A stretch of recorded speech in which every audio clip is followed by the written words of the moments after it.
we got released. Let's talk to the Middle East analyst and research fellow at the Henry Jackson Society, Kyle W. Orton, who joins us now. Hello, Kyle. Hello. Hello, my friend. How on earth has this been allowed to happen? Or give me some background to Mr. Fiddler first. Okay, so he moved, his parents moved to the UK from Jamaica in the 60s.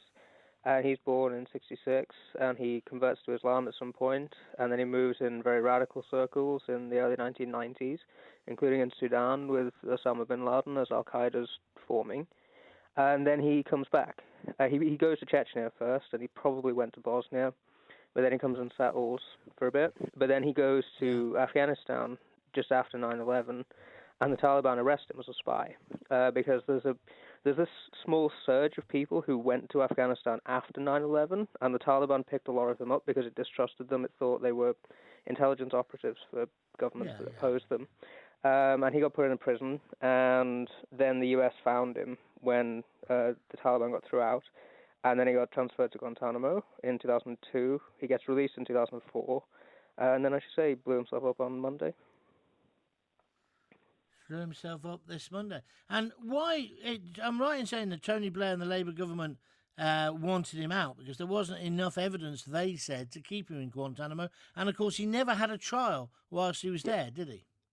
Well, there were two things. One is the British government did press to get him out, but the British government was itself under a great deal of pressure from both opposition politicians and the media, because Guantanamo has obviously been painted as a sort of a place where, like a gulag, where people are just randomly thrown, and so people press to get these people out.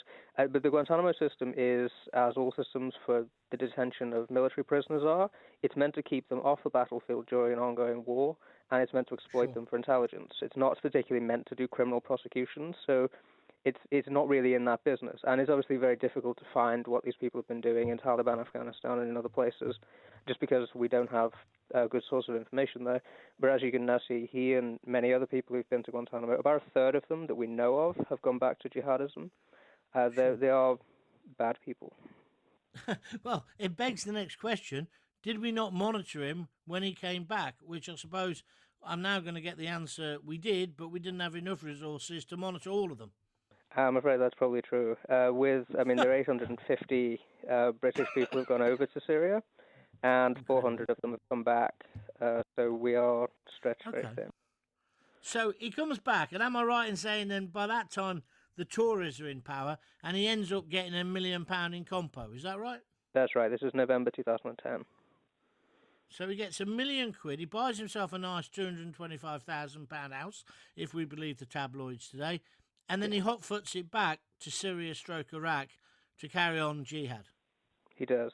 His wife went to get him, apparently, in the middle of 2014, but then she stayed within ISIS-held areas for a bit, and then she came back, and it's a very odd story. There's hints that she was detained within ISIS's areas, and she says she doesn't support them, but she took the 5 children in an attempt, apparently, to sort of lure him out. But she came back. She took 5 children into a battle zone. She did, to Raqqa City, to their capital in Syria. They're all under 9 years old as well. And where are they now? They're back here. Back here, living in Britain, living off his compo, I guess. That we don't know. We don't know where his money went. Oh, sorry. And you think there's 850 people in sort of similar situations? Not 850. There are 400 back here, but there's a quarter then of the others missing, and a quarter of them either dead, in prison, or still in Syria. See, somebody listening to this would say, these jihadists, not only do they want to kill us, they're taking the piss. Excuse my language. But they are, aren't they? And we forget the deep political analysis. They are taking the proverbial out of the British people. It's quite difficult to escape the conclusion that some significant part of the financial underwritings of jihadism are the European welfare states. That's certainly true. The amount of radical imams on state benefits is quite hard to overlook. So what are we doing about it, Carl? Are we now, with this Conservative government, changing our attitude to these people? I mean, Lord Carlisle, he's coming on later, he's quoted as saying, everyone knew he was a terrorist.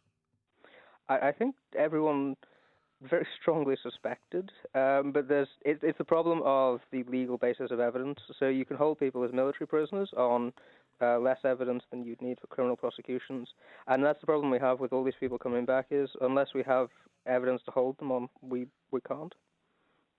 They all apparently really went scary. to do charity work. Yeah, I bet.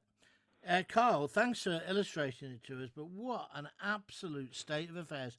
Thank you very much indeed. Kyle W. Orton, Middle East analyst and research fellow at the Henry Jackson Society. As my old friend, Mr. Richard Littlejohn would say,